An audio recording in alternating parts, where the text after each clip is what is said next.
You will hear a number of different recordings, and you will have to answer questions on what you hear. There will be time for you to read the instructions and questions, and you will have a chance to check your work. All the recordings will be played once only. The test is in 4 sections.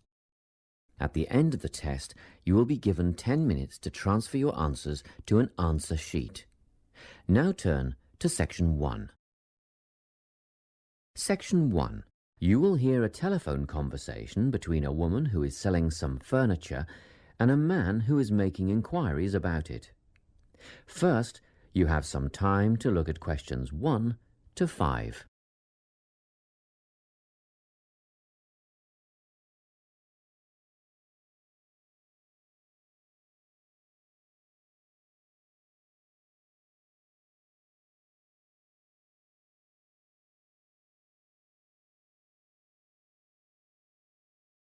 You will see that there is an example that has been done for you.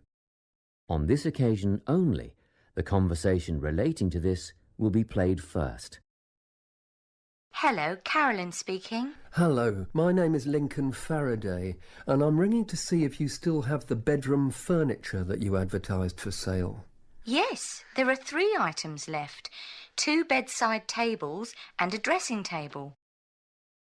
The woman said she has 3 items available, so 3 has been written in the space. Now we shall begin. You should answer the questions as you listen, because you will not hear the recording a second time. Listen carefully and answer questions 1 to 5. Hello, Carolyn speaking. Hello, my name is Lincoln Faraday, and I'm ringing to see if you still have the bedroom furniture that you advertised for sale. Yes, there are 3 items left. 2 bedside tables and a dressing table. Oh, good. They're just the items I'm after. Tell me, what's the construction of the bedside tables? I mean, what are they made of? Well, they're a matching pair and they're made of wood. But the wood has been painted. It's not brown anymore. It's been painted cream. I see. Each table has a shelf and 2 drawers. Oh, and the drawers have square brass handles. Quite modern and quite nice, really. And what about the dimensions? Well, each table is 50 centimetres wide. That's good. Much bigger than that, and they wouldn't fit beside my bed. I live in an apartment where the bedrooms are quite small. What I really need to know is how tall they are. You see, my bed's quite high. 65 centimetres high and 45 centimetres deep. Thanks. Just a couple more questions about the bedside tables. What condition are they in and how much are they? They're in perfect condition. There isn't a mark on them. I had them painted professionally, you know, so the finish is much better than you'd normally expect. As for how much, I think £15 each would be fair, but I'll only sell them as a pair, so that's £30 all up. Before you hear the rest of the conversation, you have some time to look at questions 6 to 10.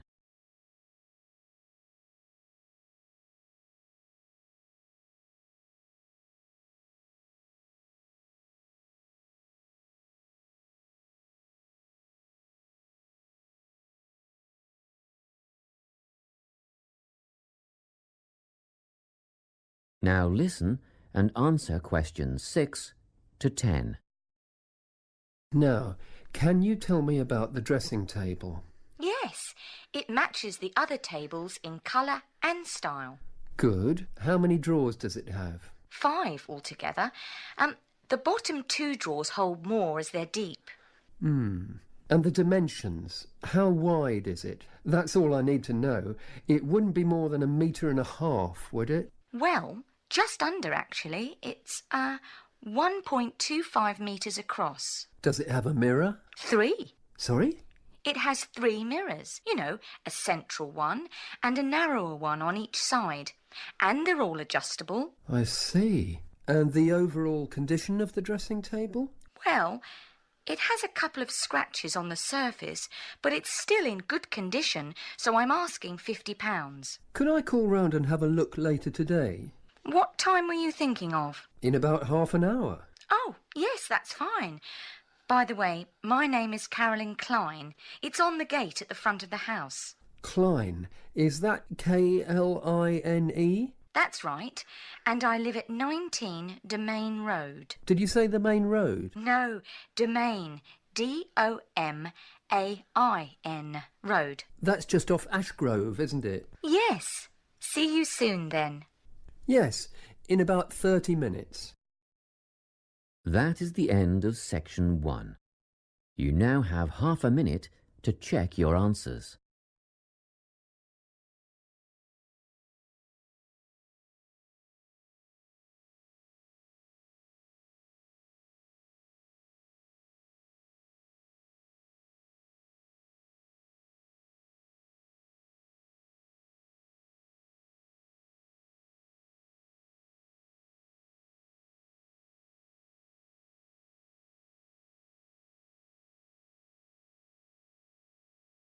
Now turn to section 2.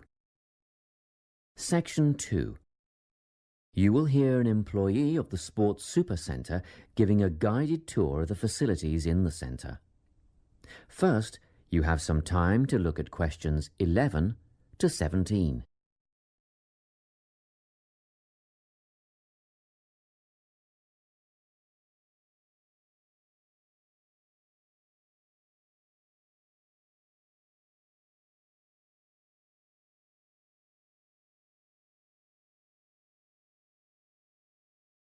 Listen carefully and answer questions 11 to 17. It's so nice to see so many people here on our open day. I hope you'll be impressed by what you see and that you'll all decide to join up. We have tried to cover all aspects of sport and fitness here at the centre. Well, let's start, shall we? As we're standing here at reception looking down the long corridor, you'll notice the car park on your left, where most of you have parked, asks you to reverse into the parking spaces for safety reasons. Also, this morning, a couple of keen potential members rode their bikes right in through the door instead of leaving their bikes outside there on your right, where the secure bike stands are. You may be wondering why there are so many mothers arriving with little children. As we proceed, you'll see that this first room on your right is a creche, where you can leave your little ones for up to 2 hours and they'll be expertly supervised while you work out.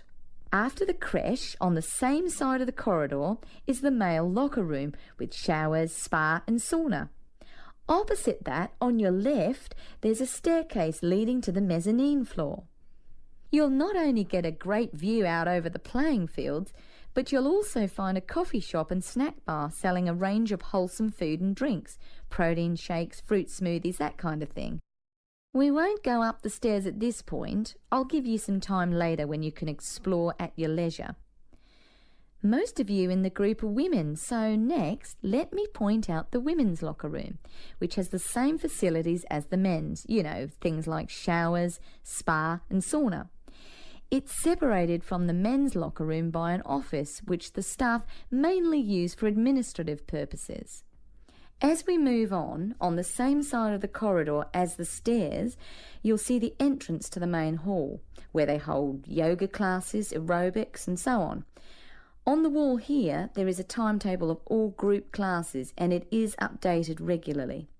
Now, opposite the hall is the gymnasium itself. Go ahead, have a look. Impressive, isn't it? Very spacious, light and airy with all the most modern equipment. As we continue down the corridor past the main hall, on the same side there is a conference room. This is mainly used when the centre is hosting a big sports event of some kind. It gives the officials a quiet place to gather and have meetings and so on. You'll have seen the 400-metre athletics track on your way in beside the car park. We have some pretty big athletics conventions here. Well, after a strenuous workout, I bet there's nothing you'd like more than a swim in the aquatic complex. But first, these rooms on our right are all part of the sports medicine clinic, where you have access to a doctor, physiotherapist, massage therapist, podiatrist and even a sports psychologist if you need one. Of course, you'll need to make appointments, but if you have any questions, just pop in and see the clinic receptionist and she'll help you out. Okay, let's go through the turnstile ahead of us. And here we are, in the aquatic centre. Turn left, past the pool shop where you can buy or hire goggles, swim caps and such like, and we're outside, poolside. Beautiful, isn't it? Especially on a day like today.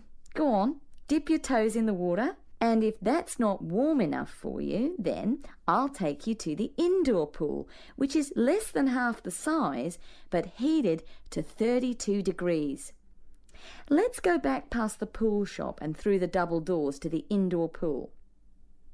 Well, that's all I have time to show you. Let's go back to the reception area, and if you like, we can run through some details about opening hours, membership and so on. Before you hear the rest of the talk, you have some time to look at questions 18 to 20.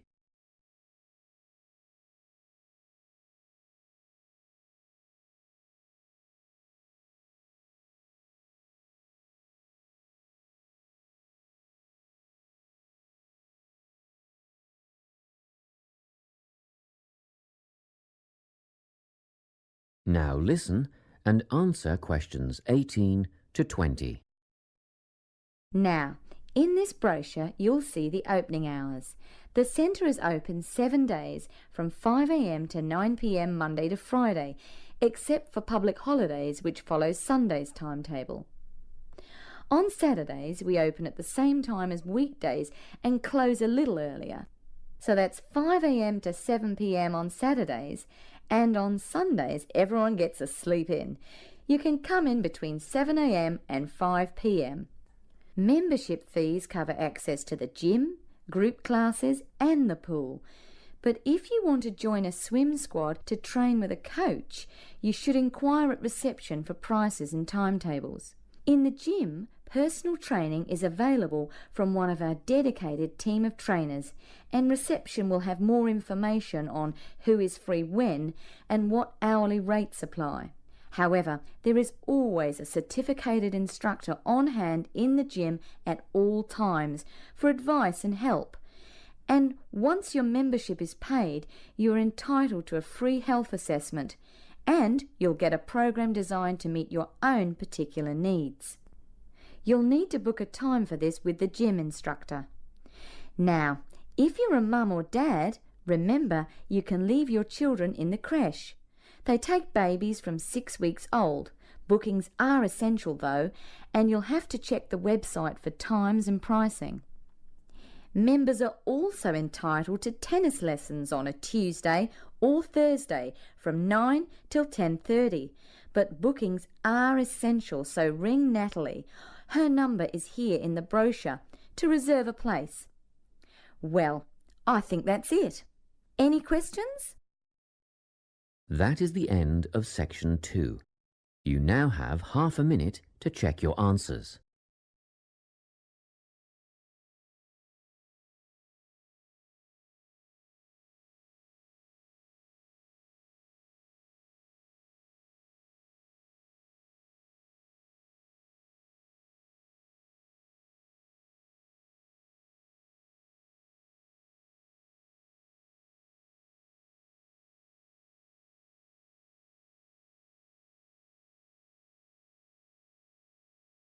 Now turn to section 3. Section 3. You will hear a conversation between a research student, Jeremy, and his supervisor. They are talking about the process of having a research project published in a journal. First, you have some time to look at questions 21 to 25.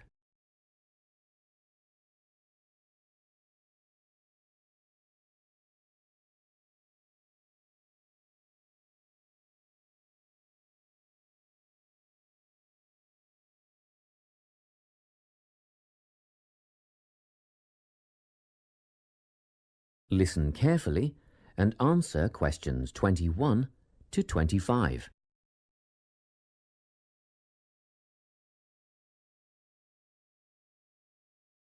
So, you're nearly ready to submit your article to an academic journal, are you? Yes, I think so. I just wanted to go over all the things I need to do before I submit it. And then I wanted to go over the submission process with you. Great. So, firstly, you need to write an abstract. Make sure it's short and concise. Of course. I forgot all about that. And what about key words? Yes, a lot of students overlook this part and just jot down whatever comes to mind. But take some time to make a list of keywords that are accurate and relevant. Okay. Another thing. Could you have a look at my article before I submit it? Absolutely. Actually, at least 2 senior staff members should always read through a final draft before submission. Do you mind if I give it to Professor Johnson to have a look at as well? Not at all. I'd be glad to have the feedback. Do you know which journal you want to submit to yet? Not yet. I have a short list of about 3 that I'm interested in. Make that decision soon, because you'll need to adjust your article so that it matches the style guide of the journal you are submitting to. I bet that can take a while. Yes, but after that you are just about ready to submit. One more thing, you'll have to sign the copyright form, just confirming that it's your own work, and then you're good to go. Before you hear the rest of the conversation, you have some time to look at questions 26 to 30.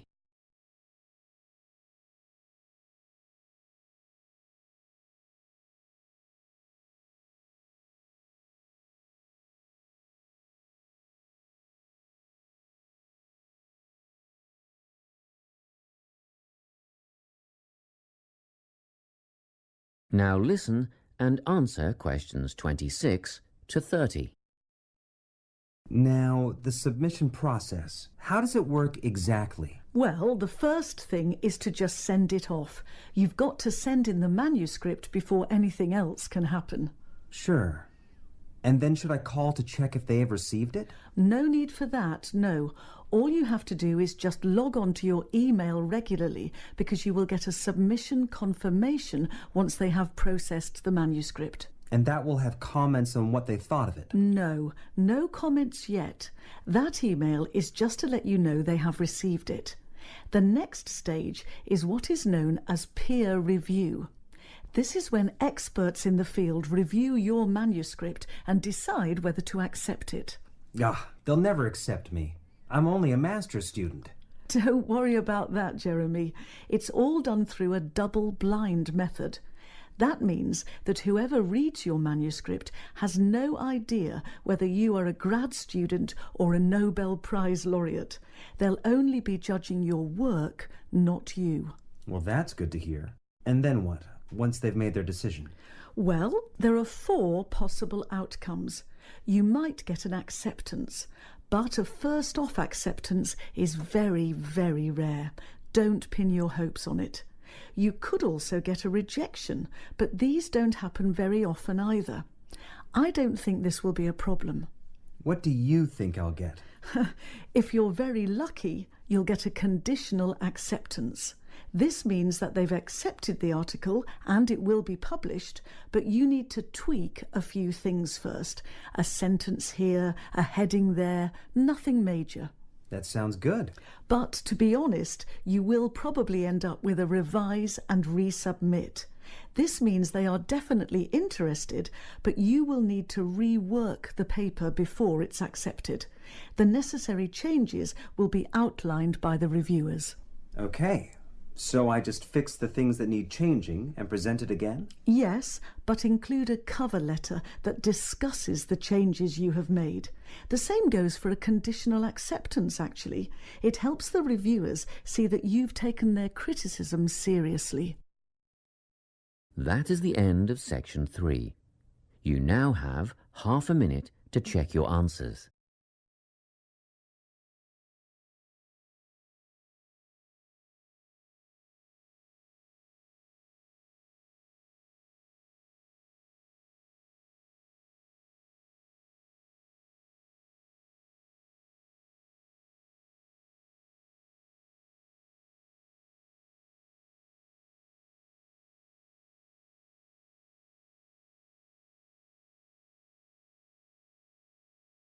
Section 4.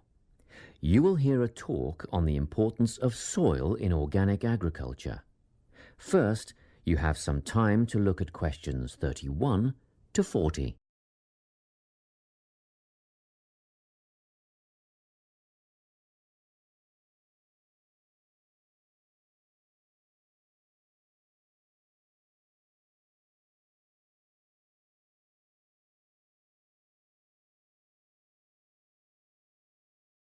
Listen carefully and answer questions 31 to 40. Welcome to this talk on soil science and organic farming.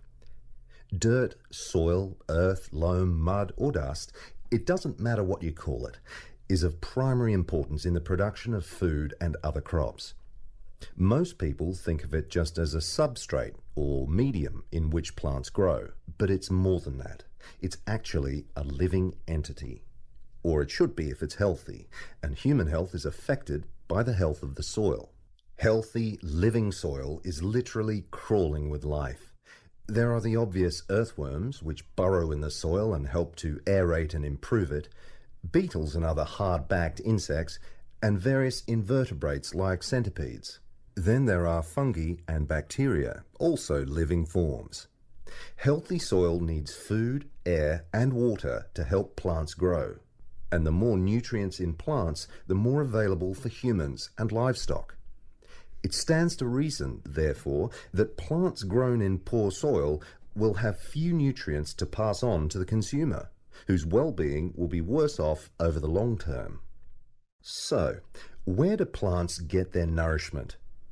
Most of it comes from the soil. Some nutrients are made up of minerals from the earth, while others come from dead plant and animal matter, which is broken down over time by the living insects and other organisms in the soil. Plants depend on these little living creatures to convert minerals and other vital elements into a utilizable form that can be taken up by the plants. And it's a synergistic relationship. In turn, the plants assist those helpful organisms by releasing sugars and enzymes back into the soil. Before I go any further, let's take a look at the structure of soil. Now, if you look at the diagram, you will see that soil is made up of many different layers. Let's start at the bottom. This is the bedrock under all the other layers. The layer above that is called regolith. Here, the bedrock is slightly broken up, but plant roots don't penetrate this layer. Moving up the chart to the next layer, we come to the subsoil, which contains clay and mineral deposits. On top of that is the alluviation or leaching layer. This is quite light in color and is mostly just sand and silt. As we get near the surface, we find the topsoil. You will hear a lot of talk about topsoil amongst farmers and other agriculturalists. It's the most important layer of all because it's where seeds germinate and roots grow. Now, at the top of the chart, you will see a comparatively thin layer. This is organic matter that is still in the process of decomposition. It mostly consists of leaf litter and humus. Just think of the surface of the forest floor, partly decayed leaves and twigs, that sort of thing. As you can imagine, good soil forms very slowly over time, but it can be lost very rapidly through erosion. And, in addition, soil quality can be affected by pollution due to anything from industrial waste to the artificial fertilizers used by conventional farmers, which have been shown to suppress the diverse life forms in the soil. This is why organic agriculture is the way of the future. Let's take a quick look at the conventional system, which is often based on monoculture, the production of a single large crop. It relies on chemicals for fertilizer and pest control. It is also becoming an increasingly common practice to use genetically engineered seeds. And more chemicals are used to control insects and fungi, which attack crops in storage and during transportation. Also, did you know that there is no requirement for conventional growers to maintain records of their production practices? Organic growers, on the other hand, choose the most environmentally friendly options for dealing with pests and disease problems, working towards prevention in the first place. Some of the strategies they employ include alternating the crops grown in each field, as opposed to monocropping. Because different plants add different nutrients to the soil, by rotating crops, the soil is naturally replenished. This can do away with the need for pesticides, because the problem insects' life cycles are naturally interrupted. Surrounding crops with green waste can not only conserve moisture in the soil, but it can prevent weeds from springing up, and it also feeds the beneficial microorganisms. When it's ploughed under, it feeds the soil by building more organic matter. Organic farmers often release beneficial insects as predators, which precludes the need for artificial pesticides. Animal manure, combined with green waste materials, correctly composted to kill pathogens and weed seeds, fertilizes the soil in a way that encourages life rather than suppressing it. And, by the way, use of manure in organic farming is highly regulated. In fact, all agricultural inputs are evaluated for their long-term effects on the environment, regardless of whether they are synthetic or natural. To sum up, organic farming is the only sustainable way of feeding the people on this planet and keeping both the planet and the people in good health. That is the end of section 4. You now have half a minute to check your answers.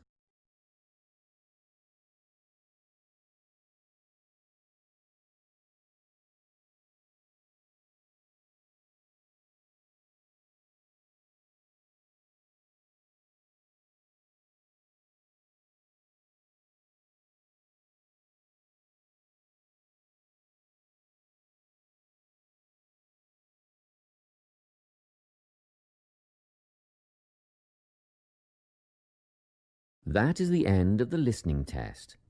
You now have 10 minutes to transfer your answers to the listening answer sheet.